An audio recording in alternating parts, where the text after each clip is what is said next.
I'm joined by my pack, the political journalist Ava Santina, Talk TV's Paula Rowan Adrian, and the podcaster Ella Wheeler. Welcome to all of you. Ella, welcome. We've seen these two, obviously, many times, but nice to see you here. Just want to play a clip. This is from last night's show. Nothing to do with you guys, but it's quite funny. This was the fascinating debate I was having with this chess champion, or wannabe champion, who beat the world champion, and there was this allegation that he had used anal beads. And this is what he said. Have you ever used anal beads while playing chess? Not a question I ever thought I'd ask a guest, to be honest, but... Well, your curiosity is a bit concerning, Maybe you're personally interested, but I can tell you no. OK, categoric no. Of course, yes, categorically no. Look, I didn't make the allegations. I'm just repeating what was put to you at the time. Well, aside from having to explain what anal beads are to a lot of people following that clip, Elon Musk decided to get involved, did a laughing emoji to that clip when we put it up, and then he added, frankly, if he did, just let him win, which is just quite funny. And he has a point. If you're going to go that far, you probably deserve it. Anyway, it was fascinating. Let's turn to Suella Braverman, though, because Suella Braverman has come out with some pretty, typical Braverman thoughts about asylum. Listen to what she said about gay and female people.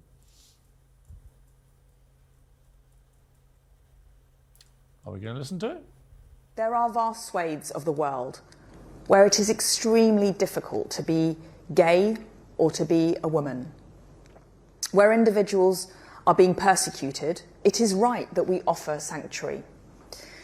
But we will not be able to sustain an asylum system if, in effect, simply being gay or a woman or fearful of discrimination in your country of origin is sufficient to qualify for protection.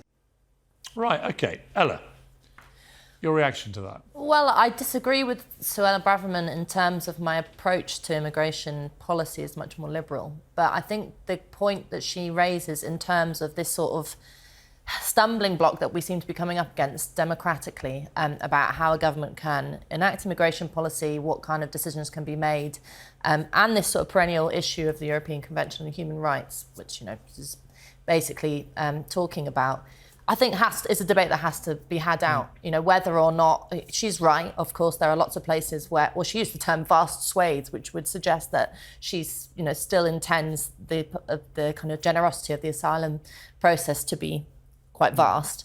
And you would hope so, but obviously there are practical questions around whether or not the simple kind of tick box technicalities of signing up to the ECHR is relevant anymore, whether that's something that this country wants to do. And I think at least we should have that debate. I mean, Paula, every time she opens her mouth, Suella Braverman, half the country screams, you're racist, you're this, you're that. I mean, she gets a hell of a lot of abuse.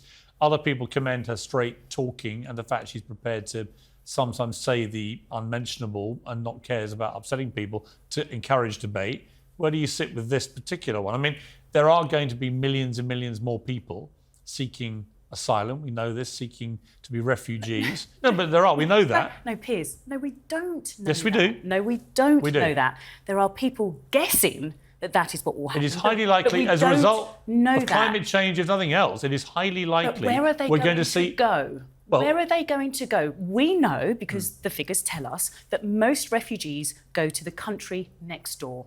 That is where something like 2/3, that's where they go. that wasn't what I said. Well, I just said you there are going to be a lot more people coming to the claiming UK. asylum or claiming the identifying asylum as where? refugees. In the UK? Well, all over the world. Well, they'll be claiming, that may right? be the case. But They my do point now. being, if the numbers are going to go exponentially very high, which seems likely, most experts believe that, is it not sensible of a British Home Secretary to say, well, maybe we should look at trimming the criteria, making it more concentrated on particular groups of people?